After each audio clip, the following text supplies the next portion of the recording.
Taste the Daily. Theni மாவட்டம் தேவதானப்பட்டி அருகே தெலுங்கானாவை சேர்ந்த ஐயப்ப பக்தர்கள் இருவர் விபத்தில் சிக்கி பலியாகினர். மேலும் இருவர் படுகாயமடைந்தனர்.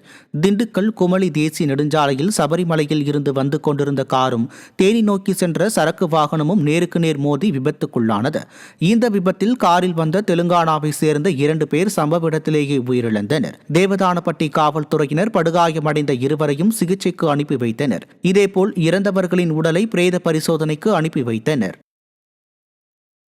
விருதுநகர் மாவட்டம் ஸ்ரீவில்லிபுத்தூர் வைத்தியநாத சுவாமி கோயிலை மழைநீர் சூழ்ந்ததால் பக்தர்கள் அவதியடைந்தனர். மழை காரணமாக பழமை வாய்ந்த மடவார் வளாகம் வைத்தியநாத சுவாமி திருக்கோயிலின் உட்பகுதியில் தண்ணீர் சூழ்ந்து காணப்படுகிறது. இதனால் பக்தர்கள் மழைநீரில் நடந்து சென்று சாமி தரிசனம் செய்யும் அவல நிலை ஏற்பட்டுள்ளது. மழை காலங்களில் இதே நிலை நீடித்து வருவதாகவும் இந்து அறநிலையத்துறை மற்றும் கோவில் நிர்வாகம் கண்டுகொள்வதில்லை எனவும் மக்கள் குற்றம் சாட்டுகின்றனர்.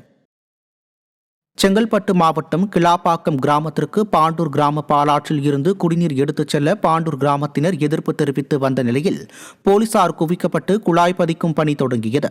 பாண்டூர் பாலாற்றில் இருந்து பாண்டூர் வழியாக கிளாப்பாக்கம் ஊராட்சி மக்களுக்கு குடி தண்ணீர் வழங்க நீதிமன்றம் உத்தரவிட்ட நிலையில் பைப்லைன் அமைப்பது மற்றும் போர்வெல் போடும் பணிகள் 5 முறை போராட்டம் காரணமாக கைவிடப்பட்டது. இந்நிலையில் 100க்கும் மேற்பட்ட போலீசார் குவிக்கப்பட்டு 6 ஜேசிபி இயந்திரங்கள் மூலம் குழாய் அமைக்கப்பட்டது. இதற்கு எதிர்ப்பு தெரிவித்து அரசு பேருந்தை சிறைபிடிக்க பாண்டூர் கிராமத்தினர் 30க்கும் மேற்பட்டோர் பிடிபட்டனர். தருமபுரி மாவட்டம் அரசு மருத்துவமனையின் பின்புறம் அரசு பேருந்து பழுதானதால் போக்குவரத்து பாதிப்படைந்தது.